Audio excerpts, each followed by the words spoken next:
ಕನ್ಯಾ ರಾಶಿ ವೀಕ್ಷಕರಿಗೆಲ್ಲ ಸ್ವಾಗತ. ಈ ಕನ್ಯಾ ರಾಶಿಯವರಿಗೆ ಶನಿ ಪ್ರಸ್ತುತ ಮೀನ ರಾಶಿಯಲ್ಲಿ ಸಂಚಾರವನ್ನ ಮಾಡ್ತಾ ಇದ್ದಾರೆ. ಅಂದ್ರೆ ನಿಮ್ಮ ಒಂದು ಜನ್ಮ ರಾಶಿಯಿಂದ ಸಪ್ತಮ ಸ್ಥಾನ ಆಗುತ್ತೆ. 1, 2, 3, 4, 5, 6, 7 ಅಂದ್ರೆ ನಿಮ್ಮ ಒಂದು ಜನ್ಮ ರಾಶಿಯಿಂದ ಸಪ್ತಮ ಸ್ಥಾನದಲ್ಲಿ ಶನಿಯ ಸಂಚಾರ ಪ್ರಸ್ತುತ ನಡೀತಾ ಇದೆ. ಶನಿ ಯಾವಾಗ ಈ ಮೀನ ರಾಶಿಯನ್ನು ಬಿಟ್ಟು ಮೇಷ ರಾಶಿಗೆ ಪ್ರವೇಶವನ್ನು ಮಾಡ್ತಾರೆ, ಎಷ್ಟು ದಿನಗಳ ಕಾಲ ಇಲ್ಲಿ ಸಂಚಾರವನ್ನು ಮಾಡ್ತಾ ಇದ್ದಾರೆ, ಹಾಗೇನೆ ಶನಿಯ ಈ ಮೇಷ ರಾಶಿಯ ಸಂಚಾರದಿಂದ ಈ ಕನ್ಯಾ ರಾಶಿಯಲ್ಲಿ ಹುಟ್ಟಿರ್ತಕ್ಕಂಥವ್ರಿಗೆ ಆಗ್ತಕ್ಕಂತಹ ಬದಲಾವಣೆಗಳಾದರೂ ಏನು ಅಂತಕ್ಕಂಥದ್ದು, ಹಾಗೆ ಪರಿಹಾರ ಕ್ರಮಗಳು ಏನು ಅಂತಕ್ಕಂಥದ್ದನ್ನ ಕೆಲವೊಂದು ಉದಾಹರಣೆ ಸಮೇತ ನಿಮಗೆ ಎಕ್ಸಾಂಪಲ್ ಕೊಟ್ಕೊಳ್ತಾ ಯಾವ ಥರ ಇರುತ್ತೆ ಪರಿಸ್ಥಿತಿಗಳು ಅಂತಕ್ಕಂಥದ್ದನ್ನ ನಾನು ಈ ವಿಡಿಯೋದಲ್ಲಿ ತಿಳಿಸ್ತಾ ಹೋಗ್ತೇನೆ. ನೋಡಿ, ನಮ್ಮ ಒಂದು ಮನುಷ್ಯನ ಯಾವುದೇ ಕಷ್ಟ ಕಾರ್ಪಣ್ಯಕ್ಕೆ, ಮನುಷ್ಯನಿಗೆ ಯಾವುದೇ ಕಷ್ಟ ಬಂದರೂ ಕೂಡ ಅದಕ್ಕೆ ಮೂಲ ಕಾರಣ ಶನಿ ಅಂತಂದ್ರೆ ತುಂಬಾ ಜನ ಒಂದು ಬಾಯಲ್ಲಿ ಬರ್ತಾ ಇರ್ತಕ್ಕಂಥದ್ದು. ಶನಿ ಕರ್ಮಕಾರಕ. ಅಹಂಕಾರವನ್ನು, ಮನುಷ್ಯನಲ್ಲಿರ್ತಕ್ಕಂತಹ ಅಹಂಕಾರವನ್ನು ಕಡಿಮೆ ಮಾಡಿಸ್ಬಿಟ್ಟು ಮಾನವತ್ವವನ್ನು ತೋರಿಸ್ತಕ್ಕಂತಹ ಗ್ರಹ ಶನಿ ಗ್ರಹ ಆಗಿರ್ತಾರೆ. ಕಾಲಪುರುಷ ಚಕ್ರದಿಂದ ಮೊದಲನೇ ರಾಶಿ ಯಾವುದು? ಮೇಷರಾಶಿ. ಈ ಮೇಷರಾಶಿಯಿಂದ ಕೌಂಟ್ ಮಾಡ್ಕೊಳ್ತಾ ಬಂದ್ರೆ 1, 2, 3, 4, 5, 6, 7, 8, 9, 10 ದಶಮ ಸ್ಥಾನ, ಲಾಭಸ್ಥಾನ. ದಶಮ ವೃತ್ತಿಗೆ ಅಧಿಪತಿ, ಕರ್ಮಕ್ಕೆ ಅಧಿಪತಿ ನಮಗೆ ಶನಿದೇವರು ಆಗ್ತಾರೆ. ನೋಡಿ, ನಮ್ಮ ಜಾತಕಾನುಸಾರವಾಗಿ ಶನಿ ನಮ್ಮ ಜಾತಕದಲ್ಲಿ ಯಾವ ರಾಶಿಯಲ್ಲಿದ್ದಾರೆ, ಯಾವ ನಕ್ಷತ್ರದಲ್ಲಿ ಕುತ್ಕೊಂಡಿದ್ದಾರೆ, ಅದರ ಮೇಲೆ ಅವರ ಬಲಹೀನತೆಯನ್ನು ನೋಡ್ಕೊಂಡ್ಬಿಟ್ಟು ನಾವು ಪ್ರಿಡಿಕ್ಷನ್ ಕೊಡಬೇಕಾಗಿರುತ್ತೆ. ಹಾಗೇನೆ ನೋಡಿ, ಇವಾಗ ನೀವು ಕನ್ಯಾ ರಾಶಿಯಲ್ಲಿ ಹುಟ್ಟಿದ್ದೀರಾ. ಕನ್ಯಾ ರಾಶಿ ಅಂದ್ರೆ ಚಂದ್ರ ಯಾವ ರಾಶಿಯಲ್ಲಿ ಇರ್ತಾರೋ, ಯಾವ ನಕ್ಷತ್ರದಲ್ಲಿ ಇರ್ತಾರೋ ಅದು ನಮಗೆ ನಕ್ಷತ್ರ ಮತ್ತು ರಾಶಿ ಆಗುತ್ತೆ. ಈ ಚಂದ್ರ ನಿಮಗೆ ಉತ್ತರ ಪಾಲ್ಗುಣಿಯಲ್ಲಿ ಏನಾದರೂ ಹುಟ್ಟಿದ್ರೆ, ಉತ್ತರ ಪಾಲ್ಗುಣಿ ನಕ್ಷತ್ರದಲ್ಲಿ ಏನಾದರೂ ಹುಟ್ಟಿದ್ರೆ ಸೂರ್ಯ ಮಹಾದಶ ಪ್ರಾರಂಭ ಆಗುತ್ತೆ ಆ ವ್ಯಕ್ತಿಯ ಜೀವನದಲ್ಲಿ. ಹಸ್ತ ನಕ್ಷತ್ರದಲ್ಲಿ ಏನಾದರೂ ಹುಟ್ಟಿದ್ರೆ ಚಂದ್ರ ಮಹಾದಶ ಪ್ರಾರಂಭ ಆಗುತ್ತೆ. ಚಿತ್ತಾ ನಕ್ಷತ್ರದಲ್ಲಿ ಏನಾದರೂ ಹುಟ್ಟಿದ್ರೆ ಕುಜ ಮಹಾದಶ ಪ್ರಾರಂಭ ಆಗುತ್ತೆ. ಅಂದ್ರೆ ಚಂದ್ರ ಯಾವ ನಕ್ಷತ್ರದಲ್ಲಿ ಸ್ಥಿತನಾಗಿರ್ತಾರೋ, ಚಂದ್ರ ಅಂದ್ರೆ ಮನಸ್ಸು, ಅರ್ಥ ಆಗ್ತಿದ್ಯಾ?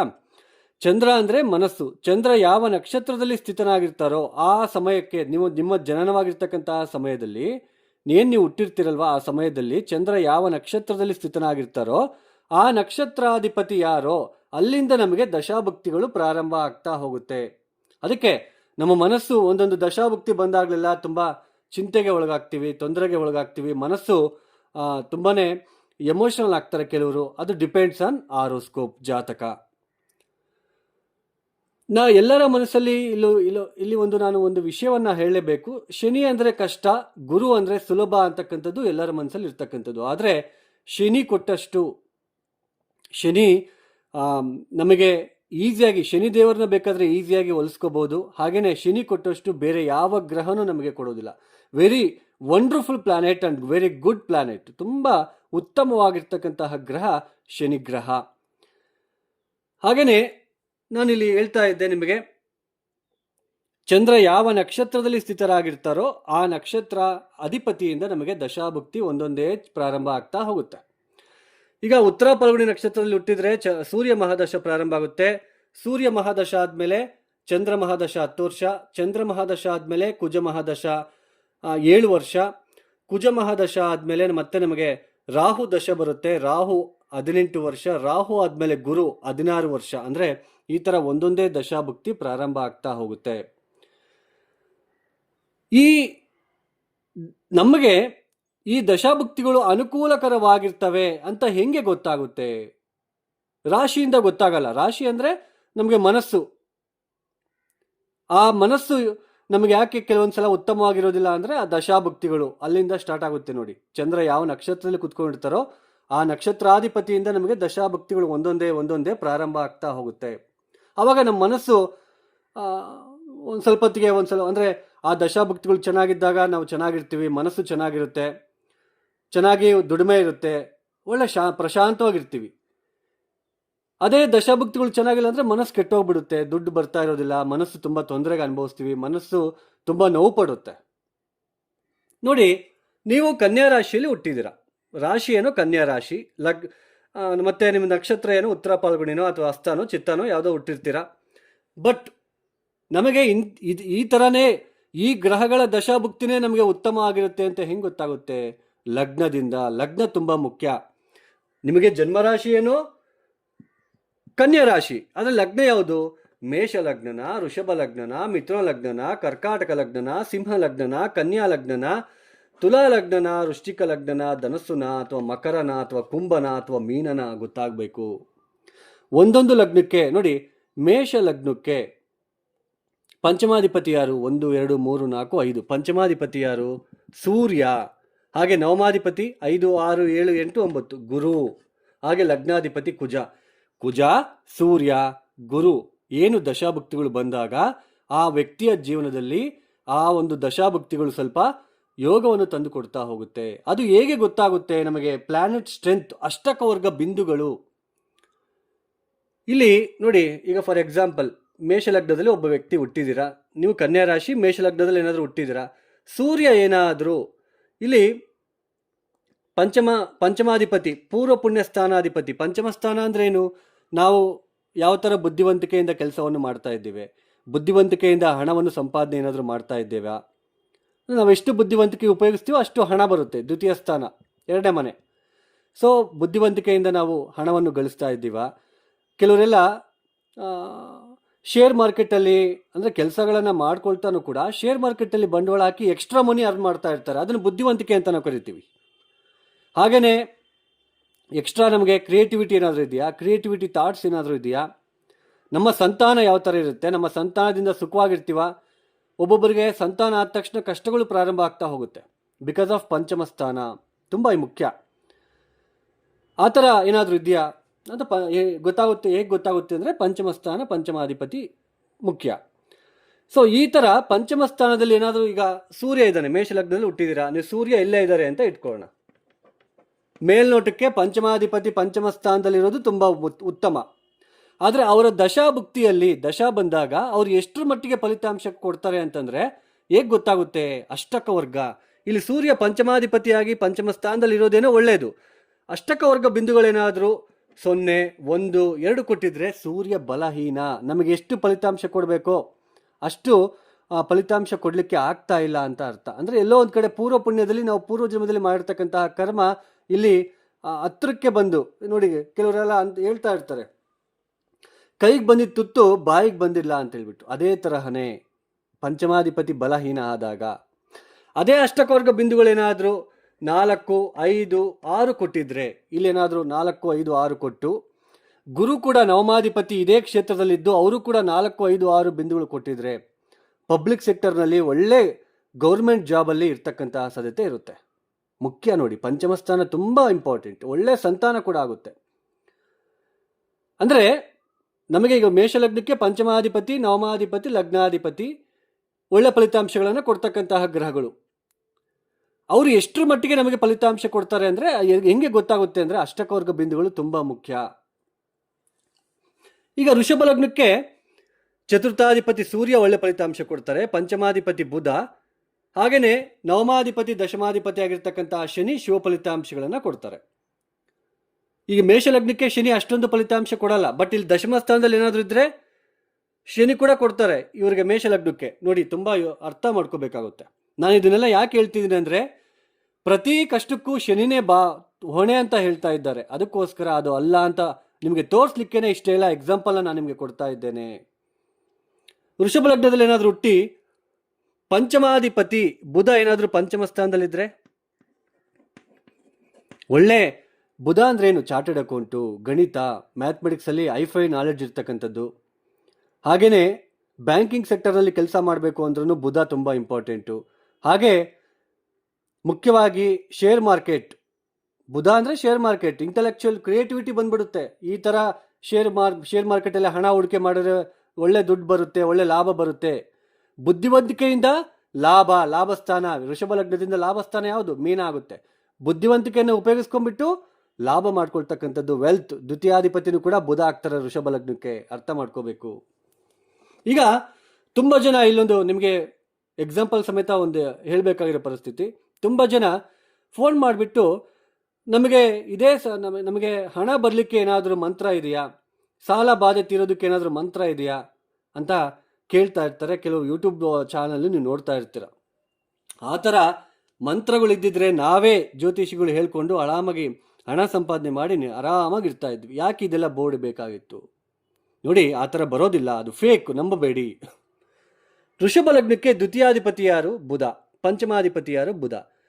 ಬುಧ ಏನಾದರೂ 6ನೇ ಮನೆಯಲ್ಲಿ ಇದ್ದರೆ, ಒಂದು ವೇಳೆ 2ನೇ ಮನೆ ಅಧಿಪತಿ ಪಂಚಮಾಧಿಪತಿ ಬುಧ 6ನೇ ಮನೆಯಲ್ಲಿದ್ದರೆ, ಓವರ್ ಕಾನ್ಫಿಡೆನ್ಸ್ನ ಯೂಸ್ ಮಾಡ್ಕೊಂಡ್ಬಿಟ್ಟು, ಓವರ್ ಕಾನ್ಫಿಡೆನ್ಸಿಂದ ಹಣ ನಷ್ಟ, ಸಾಲ ಬಾಧೆ ಎದುರಿಸ್ಬೇಕಾಗುತ್ತೆ. ಅರ್ಥ ಮಾಡ್ಕೊಳ್ಳಿ, ದ್ವಿತೀಯಾಧಿಪತಿ 6ನೇ ಮನೆ, ಅರ್ಥ ಮಾಡ್ಕೋಬೇಕಾಗುತ್ತೆ. ಅಂದರೆ ಒಂದೊಂದು ಲಗ್ನಕ್ಕೂ ಒಂದೊಂದು ದಶಾಭುಕ್ತಿಗಳು ಮುಖ್ಯ ಸ್ನೇಹಿತರೆ. ಆ ದಶಾಭುಕ್ತಿಗಳು ಚೆನ್ನಾಗಿಲ್ಲ ಅಂದರೆ ನಮಗೆ ಜೀವನ ಚೆನ್ನಾಗಿರೋದಿಲ್ಲ. ಅದೇ ಸಮಯಕ್ಕೆ ಏನಾದರೂ ಸಾಡೆ ಸಾತಿ ಅಥವಾ ಅಷ್ಟಮ ಶನಿ ಬಂತು ಅಂದರೆ ನಾವು ಆ ಶನಿ ಮೇಲೆ ದೂಷಣೆ ಮಾಡ್ತೀವಿ. ಅದು ತಪ್ಪು. ನಮಗೆ ಶನಿ ಒಬ್ಬರೇ ಅಲ್ಲ, ಅರ್ಥ ಮಾಡ್ಕೊಳ್ಳಿ. ಈಗ ಕನ್ಯಾ ರಾಶಿಯವರಿಗೆ ಸಪ್ತಮ ಸ್ಥಾನದಲ್ಲಿ ಶನಿ ಇದ್ದಾರೆ. ನಾನು ಆಗಲೇ ಅಷ್ಟಕವರ್ಗ ಬಿಂದುಗಳು ಅಂತ ಹೇಳಿದೆ. ಶನಿ ಇಲ್ಲೇನಾದರೂ 0, 1, 2 ಏನಾದರೂ ಅಷ್ಟಕವರ್ಗ ಬಿಂದುಗಳು ಕೊಟ್ಟಿದ್ರೆ ಶನಿ ಬಲಹೀನ, ಸಪ್ತಮ ಸ್ಥಾನ ಬಲಹೀನ ಆಯಿತು ಅಂತ ಅರ್ಥ. ಅಂದರೆ ನಿಮ್ಮ ಪತಿ ಅಥವಾ ಪತ್ನಿ ಬಾಂಧವ್ಯಕ್ಕೆ ತೊಂದರೆ ಆಗ್ತಕ್ಕಂಥದ್ದು, ಪ್ರೀತಿ ಬಾಂಧವ್ಯ ಕಡಿಮೆ ಆಗ್ತಕ್ಕಂಥದ್ದು, ಹಾಗೆ ಮದುವೆ ಆಗದೆ ಇರ್ತಕ್ಕಂಥವ್ರಿಗೆ ಕಂಕಣ ಭಾಗ್ಯಕ್ಕೋಸ್ಕರ ಏನೆಲ್ಲ ಪ್ರಯತ್ನ ಪಡ್ತಾ ಇದ್ರು ಕೂಡ ಅವ್ರಿಗೆ ಹಿನ್ನಡೆ ಅನುಭವಿಸ್ತಕ್ಕಂಥದ್ದು, ಅಂದರೆ ವಿಳಂಬ ಆಗ್ತಕ್ಕಂಥದ್ದು. ಹಾಗೆಯೇ ಕ್ಲೋಸ್ ರಿಲೇಷನ್ಸ್, ಹತ್ತಿರದ ಸಂಬಂಧಿಗಳ ಹತ್ತಿರ ಮನಸ್ತಾಪಕ್ಕೆ ಗುರಿ ಆಗ್ತಕ್ಕಂಥದ್ದು, ಮನಸ್ತಾಪಗಳು ಬರ್ತಕ್ಕಂಥದ್ದು, ಇದೆಲ್ಲನೂ ನೀವು ನೋಡ್ತಾ ಇರ್ತೀರ ಕನ್ಯಾ ರಾಶಿಯಲ್ಲಿ ಸಪ್ತಮ ಸ್ಥಾನಕ್ಕೆ ಶನಿ ಬಂದಾಗಲಿಂದ. ಅದೇ ಅಷ್ಟಕವರ್ಗ ಬಿಂದುಗಳು 4, 5, 6 ಕೊಟ್ಟಿದ್ರೆ ಪ್ರಾಬ್ಲಮ್ ಇರುತ್ತೆ. ಪತಿ ಪತ್ನಿಯರಲ್ಲಿ ಬಾಂಧವ್ಯ ಕಡಿಮೆ ಇರುತ್ತೆ, ತೊಂದರೆಗಳು, ಹತ್ತಿರದ ಸಂಬಂಧಿಗಳ ಹತ್ರ ಭಿನ್ನಾಭಿಪ್ರಾಯಗಳು, ಇದೆಲ್ಲ ಇರುತ್ತೆ. ಬಟ್ ದೊಡ್ಡ ಮಟ್ಟಕ್ಕೆ ತೊಂದರೆ ಅಂತೂ ಆಗೋದಿಲ್ಲ.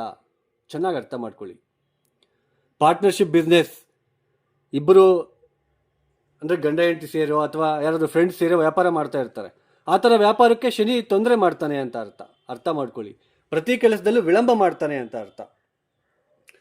ಈಗ 2027 ಜೂನ್ 3ನೇ ತಾರೀಕು ಮೇಷ ರಾಶಿಗೆ ಪ್ರವೇಶವನ್ನು ಮಾಡ್ತಾರೆ. ಇಲ್ಲಿ ಇವಾಗ ಅಷ್ಟಕವರ್ಗ ಬಿಂದುಗಳು ಎಷ್ಟು ಕೊಟ್ಟಿರ್ತಾರೆ ನಿಮ್ಮ ಜಾತಕ ರೀತಿಯ ಗೊತ್ತಾಗುತ್ತೆ. ನೆಕ್ಸ್ಟ್ ವೃಷಭಕ್ಕೆ ಬಂದಾಗ ಎಷ್ಟು ಕೊಟ್ಟಿದ್ದಾರೆ ಅವರು, ನೆಕ್ಸ್ಟ್ ಮಿಥುನಕ್ಕೆ ಬಂದಾಗ ಎಷ್ಟು, ತುಂಬ ಇಂಪಾರ್ಟೆಂಟ್. ಇಲ್ಲೇನಾದರೂ ಅಷ್ಟಮ ಸ್ಥಾನ ಅಂತಂದ್ರೇನು, ಆಕಸ್ಮಿಕವಾಗಿ ತೊಂದರೆಗೆ ಒಳಗಾಗ್ತಕ್ಕಂತಹ ಸ್ಥಾನ. ಅಷ್ಟಮ ಸ್ಥಾನದಲ್ಲಿ ಶನಿ ಕೂತ್ಕೊಂಡ್ಬಿಟ್ಟು ನೇರ ದೃಷ್ಟಿಯಿಂದ 2ನೇ ಮನೆಯನ್ನು ನೋಡ್ತಾರೆ, ನಿಮ್ಮ ಒಂದು ದ್ವಿತೀಯ ಸ್ಥಾನವನ್ನು ನೋಡ್ತಾರೆ. ಹಾಗೆ ತನ್ನ ಒಂದು ತೃತೀಯ ದೃಷ್ಟಿಯಿಂದ ನಿಮ್ಮ ಜನ್ಮರಾಶಿಯಿಂದ ದಶಮ ಸ್ಥಾನವನ್ನು ನೋಡ್ತಾರೆ, ವೃತ್ತಿ ಸ್ಥಾನವನ್ನು ನೋಡ್ತಾರೆ. ಹಾಗೆ ತನ್ನ ಒಂದು ದಶಮ ದೃಷ್ಟಿಯಿಂದ ಶನಿ ಯಾವಾಗಲೇ ಆಗಲಿ ಒಂದು ನೆನಪಿಟ್ಕೊಳ್ಳಿ, ಶನಿ ತಾನಿರತಕ್ಕಂತಹ ಪ್ಲೇಸ್ನಿಂದ 1, 2, 3ನೇ ಮನೆ ಮೇಲೆ ದೃಷ್ಟಿ, 1, 2, 3, 4, 5, 6, 7ನೇ ಮನೆ ಮೇಲೆ ದೃಷ್ಟಿ, 1, 2, 3, 4, 5, 6, 7, 8, 9 ದಶಮ ಸ್ಥಾನದ ಮೇಲೆ ದೃಷ್ಟಿ. ಅಂದರೆ ನಿಮ್ಮ ಜನ್ಮರಾಶಿಯಿಂದ ಪಂಚಮ ಸ್ಥಾನವನ್ನು ನೋಡ್ತಾರೆ, ನಿಮ್ಮ ಜನ್ಮರಾಶಿಯಿಂದ ದಶಮ ಸ್ಥಾನವನ್ನು ನೋಡ್ತಾರೆ, ನಿಮ್ಮ ಜನ್ಮರಾಶಿಯಿಂದ ದ್ವಿತೀಯ ಸ್ಥಾನವನ್ನು ನೋಡ್ತಾರೆ. ಇಲ್ಲಿ ಅಷ್ಟಕವರ್ಗ ಬಿಂದುಗಳೇನಾದರೂ 0, 1, 2 ಕೊಟ್ಟಿದ್ರೆ ಅಷ್ಟಮ ಶನಿ ಆಗುತ್ತೆ. ನಿಮ್ಮ ಜನ್ಮರಾಶಿಯಿಂದ ಇದು 7ನೇ ಮನೆ, ಇವಾಗ ಅಷ್ಟಮ ಸ್ಥಾನಕ್ಕೆ ಬರ್ತಾರೆ ನೆಕ್ಸ್ಟ್ ಇಯರ್. ಅಷ್ಟಮ ಶನಿ ಬಾಧೆ, ಉದ್ಯೋಗದಲ್ಲಿ ತೊಂದರೆಗಳು, ಕೌಟುಂಬಿಕ ವಿಚಾರದಲ್ಲಿ ಮನಸ್ತಾಪಗಳು, ಹಣಕಾಸಿನ ವಿಚಾರದಲ್ಲಿ ತೊಂದರೆಗಳು, ಸ್ವಲ್ಪ ದಿನ ಹಣ ಕೈಗೆ ಬರುತ್ತೆ, ಸ್ವಲ್ಪ ದಿನ ಕೈಗೆ ಬರೋದಿಲ್ಲ, ಖರ್ಚುಗಳು ಜಾಸ್ತಿ ಆಗ್ತಕ್ಕಂಥದ್ದು, ಇತರರನ್ನು ನಂಬಿ ಮೋಸ ಹೋಗ್ತಕ್ಕಂಥದ್ದು. ಯಾಕೆಂದರೆ ನಿಮ್ಮ ಜನ್ಮರಾಶಿಯಿಂದ ಪಂಚಮಾಧಿಪತಿನೇ ಅಷ್ಟಮ ಸ್ಥಾನದಲ್ಲಿ ನೀಚ ಸ್ಥಾನಕ್ಕೆ ಹೋಗ್ತಾ ಇದ್ದಾರೆ. ಇತರರನ್ನು ನಂಬಿ ಮೋಸ ಹೋಗ್ತಕ್ಕಂಥದ್ದು, ಹಣ ನಷ್ಟ ಮಾಡ್ಕೊಳ್ತಕ್ಕಂಥದ್ದು. ನೋಡಿ, ಮೊಬೈಲ್ಗೆ ಯಾವುದೋ ಒಂದು ಮೆಸೇಜ್ ಬಂತಪ್ಪ, ಪ್ರೆಸ್ ಮಾಡಿಬಿಟ್ಟೆ, ಅದು ಹಣ ಕಟ್ಟಾಗ್ಬಿಟ್ಟೈತೆ ಅಂತ ಹೇಳ್ತಾ ಇರ್ತಾರೆ ಕೆಲವರು. ಹಾಗೆ ಯಾರೋ ಒಬ್ರು ಫೋನ್ ಮಾಡಿದ್ರು ಬ್ಯಾಂಕಿಂದ ಅಂತ ಹೇಳ್ಬಿಟ್ಟು, ನಾನು ಪಿನ್ ಕೋಡ್ ಹೇಳ್ಬಿಟ್ಟೆ, ಹಣ ಎಲ್ಲ ಹೋಗ್ಬಿಡ್ತಪ್ಪ ಅಂತ ಹೇಳ್ತಾ ಇರ್ತಾರೆ. ಬಿಕಾಸ್ ಆಫ್ ಪಂಚಮ. ನಮ್ಮ ಬುದ್ಧಿವಂತಿಕೆ, ನಮ್ಮ ಬುದ್ಧಿ ನಮ್ಮ ಕೈಯಲ್ಲಿ ಇರೋದಿಲ್ಲ ಆ ಸಮಯದಲ್ಲಿ. ಅದಕ್ಕೆ ಶೇರ್ ಮಾರ್ಕೆಟು, ಬಂಡವಾಳ ಹಾಕೋದಕ್ಕೆ ಹೋಗಬಾರ್ದು ಈ ಸಮಯದಲ್ಲಿ. ಹೆಚ್ಚಿನದಾಗಿ ಅಷ್ಟಮ ಸ್ಥಾನಕ್ಕೆ ಶನಿಯ ಪ್ರವೇಶ ಆದಾಗ ಬಂಡವಾಳ ಹಾಕಬಾರ್ದು. ಆದರೆ ನಿಮ್ಮ ಒಂದು ವೈಯಕ್ತಿಕ ಜನ್ಮಜಾತಕರಲ್ಲಿ ಒಳ್ಳೆಯ ಗ್ರಹಗಳ ದಶಾಭುಕ್ತಿ ನಡೀತಾ ಇದ್ದು, ಇಲ್ಲಿ ಬಿಂದುಗಳು ಕೂಡ ಜಾಸ್ತಿ ಏನಾದರೂ ಕೊಟ್ಟಿದ್ರೆ, ಅಷ್ಟಕವರ್ಗ ಬಿಂದುಗಳು ಜಾಸ್ತಿ ಕೊಟ್ಟಿದ್ರೆ ತೊಂದರೆ ಅಂತೂ ಆಗುವುದಿಲ್ಲ. ಇದನ್ನು ಅರ್ಥ ಮಾಡ್ಕೊಳ್ಳಿ. ಬಲಹೀನ ಆಗಿರ್ತಕ್ಕಂತಹ ಶನಿಯ ದೃಷ್ಟಿ ಪಂಚಮ ಸ್ಥಾನದ ಮೇಲೆ ಬೀಳ್ತಾ ಇರೋದ್ರಿಂದ ಸ್ವಲ್ಪ ಬುದ್ಧಿವಂತಿಕೆ ಕಡಿಮೆ ಆಗ್ಬಿಡುತ್ತೆ. ಇತರರನ್ನು ನಾವು ನಂಬ್ತೀವಿ. ನಾವು ಈ ವ್ಯಾಪಾರ ಮಾಡಿದ ತಕ್ಷಣ ಒಳ್ಳೇದಾಗುತ್ತೆ ಅಂತೇಳಿ ಬ್ಲೈಂಡ್ ಆಗಿ ಕುರುಡು ಮೆಥಡಲ್ಲಿ ಹೋಗ್ಬಿಟ್ಟು ಹಣ ನಷ್ಟ ಮಾಡ್ಕೋಬೇಕಾಗುತ್ತೆ. ಯೋಚನೆ ಮಾಡಿಬಿಟ್ಟು ಮುಂದಕ್ಕೆ ಹೋಗಬೇಕಾಗುತ್ತೆ ಸ್ನೇಹಿತರೆ. ಅಷ್ಟಕವರ್ಗ ಬಿಂದುಗಳು. ಹಾಗೆ ನಿಮಗೆ ಜಾತಕ ರೀತ್ಯ ನಾನು ಹೇಳಿದ್ನಲ್ಲ, ರಾಶಿ ಅಂದರೆ ಮನಸ್ಸು. ಆ ಮನಸ್ಸು ಯಾಕೆ ಚೇಂಜ್ ಆಗ್ತಾ ಇರುತ್ತೆ? ದಶಾಭಕ್ತಿಗಳು ಬಂದಂಗೆಲ್ಲ ಸ್ವಲ್ಪ ದಿನ ಚೆನ್ನಾಗಿರ್ತೀವಿ, ಚೆನ್ನಾಗಿರೋದಿಲ್ಲ. ದಶಾಭಕ್ತಿ ತುಂಬ ಮುಖ್ಯ. ಶನಿ ಅಲ್ಲ ಪಾಪ, ಶನಿ ಮೇಲೆ ದೂಷಣೆ ಮಾಡೋದು ತುಂಬ ತಪ್ಪು, ಅರ್ಥ ಮಾಡ್ಕೊಳ್ಳಿ. ಹಾಗೇನೆ ಶನಿ ಇವಾಗ ನಮಗೆ ತೊಂದರೆ ಮಾಡೋಕ್ಕೆ ಬರ್ತಾ ಇದ್ದಾರೆ, ಅಷ್ಟಮ ಸ್ಥಾನಕ್ಕೆ ಬರ್ತಾ ಇದ್ದಾರೆ. ಶನಿ ಏನಾದರೂ ಬಲಹೀನ ಆಗಿದ್ದಾಗ ಈ ಸಮಯದಲ್ಲಿ ಕಾಲಭೈರವ ಪೂಜೆ ಮಾಡಬೇಕು. ಆ ಕರ್ಮ ಕಡಿಮೆ ಆಗಬೇಕು ಅಂದರೆ ಕಾಲಭೈರವ ಗಾಯತ್ರಿ ಮಂತ್ರ ಹೇಳ್ಕೊಳ್ತಕ್ಕಂಥದ್ದು, ಪ್ರತಿನಿತ್ಯ ಓಂ ನಮ ಶಿವಾಯ ಮಾಡ್ತಕ್ಕಂಥದ್ದು, ಕಾಲಭೈರವ ದೇವಸ್ಥಾನದಲ್ಲಿ ಬೂದ್ ಗುಂಬಳಕಾಯಿ ದೀಪ ಹಚ್ಚಿ ಬರ್ತಕ್ಕಂಥದ್ದು, ಇದನ್ನು ಮಾಡೋದು ತುಂಬ ಉತ್ತಮ. ನೋಡಿ, ಲಾಜಿಕ್ ಆಗಿ ಯೋಚನೆ ಮಾಡಿ ನಾವು ಪರಿಹಾರಗಳನ್ನು ಮಾಡ್ಕೋಬೇಕಾಗುತ್ತೆ. ಏನೇ ಪ್ರಾಬ್ಲಮ್ ಅಂದರೂ ಶನಿ ಅಂತ ಹೇಳಿಬಿಟ್ಟು ದೂಷಣೆ ಮಾಡೋದಲ್ಲ. ಅದಕ್ಕೆ ನಾನು ಇಷ್ಟೆಲ್ಲ ನಿಮಗೆ ವಿವರಣೆ ಕೊಟ್ಟಿದ್ದು. ಇದು ಎಷ್ಟರ ಮಟ್ಟಿಗೆ ನಿಮ್ಗೆ ಅರ್ಥ ಆಗಿದೆಯೋ ಗೊತ್ತಿಲ್ಲ. ಯಾರೆಲ್ಲ ಈ ವಿಡಿಯೋನ ನೋಡ್ತಾ ಇದ್ದೀರಾ, ನಿಮ್ಗೆ ಇಷ್ಟ ಆಗಿದ್ರೆ ಮಾತ್ರ ಲೈಕ್ ಮಾಡಿ, ಶೇರ್ ಮಾಡಿ, ಸಬ್ಸ್ಕ್ರೈಬ್ ಮಾಡ್ಕೊಳ್ಳಿ. ಹಾಗೆ ಯಾರಿಗಾದರೂ ಆಸ್ಟ್ರಾಲಜಿ ಕನ್ಸಲ್ಟೇಷನ್ ಬೇಕು ಅಂತಂದರೆ ಡಿಸ್ಪ್ಲೇ ಆಗ್ತಿರೋ ನಂಬರ್ಗೆ ನೇರವಾಗಿ ಕರೆಯನ್ನು ಮಾಡಿ. ಸಮಸ್ಯೆಗಳನ್ನು ಹೇಳ್ಕೋಬಾರ್ದು. ಸೊ ನಾನೇ ಕ್ಲಾರಿಟಿ ಕೊಡ್ತೇನೆ, ಎಕ್ಸ್ಪ್ಲೇನ್ ಮಾಡ್ತೇನೆ. ಪರಿಹಾರ ಕಾರ್ಯಕ್ರಮಗಳು ಈ ಸುಲಭವಾಗಿರುತ್ತೆ. ಆಮೇಲೆ ಈ ರಾಶಿಯವ್ರಿಗೆ ಈ ಒಂದು ತಿಂಗಳಲ್ಲಿ ಕೋಟಿಗಳಲ್ಲಿ ಸಂಪಾದಿಸ್ತಾರೆ. ಗಜಕೇಸರಿ ಯೋಗ, ಹಾಗೆಯೇ ಬುಧಾದಿತ್ಯ ಯೋಗ, ಇವೆಲ್ಲ ತುಂಬ ಸುಳ್ಳು. ಯಾಕೆಂದರೆ ಕನ್ಯಾ ರಾಶಿಯಲ್ಲಿ ಲಕ್ಷಾನುಗಟ್ಟಲೆ ಹುಟ್ಟಿರ್ತಾರೆ. ಅವರ ಇಂಡಿವಿಜುವಲ್ ಜಾತಕ ತುಂಬ ಮುಖ್ಯ, ಅರ್ಥ ಮಾಡ್ಕೊಳ್ಳಿ. ಸಾಲ ತೀರೋದಕ್ಕೆ ಮಂತ್ರ, ಸಾಲ ಹುಟ್ಟೋದಕ್ಕೆ ಮಂತ್ರ, ಇದೇ ಹುಡುಗಿನ ಮದುವೆ ಆಗೋಕ್ಕೆ ಮಂತ್ರ, ಇದೇ ಹುಡುಗನ ಮದುವೆ ಆಗೋಕ್ಕೆ ಮಂತ್ರ, ಆ ಥರ ಇರೋದಿಲ್ಲ. ದಯವಿಟ್ಟು ಅರ್ಥ ಮಾಡ್ಕೊಳ್ಳಿ. ಸುಮ್ಮನೆ ಸುಳ್ಳು ವದಂತಿಗಳಿಗೆ ನೀವು ಕಿವಿ ಕೊಡೋದಕ್ಕೆ ಹೋಗಬೇಡಿ. ಸರ್ವೇ ಜನೋ ಸುಖಿನೋ ಭವಂತು. ಧನ್ಯವಾದಗಳು. ಜೈ ಶ್ರೀರಾಮ್.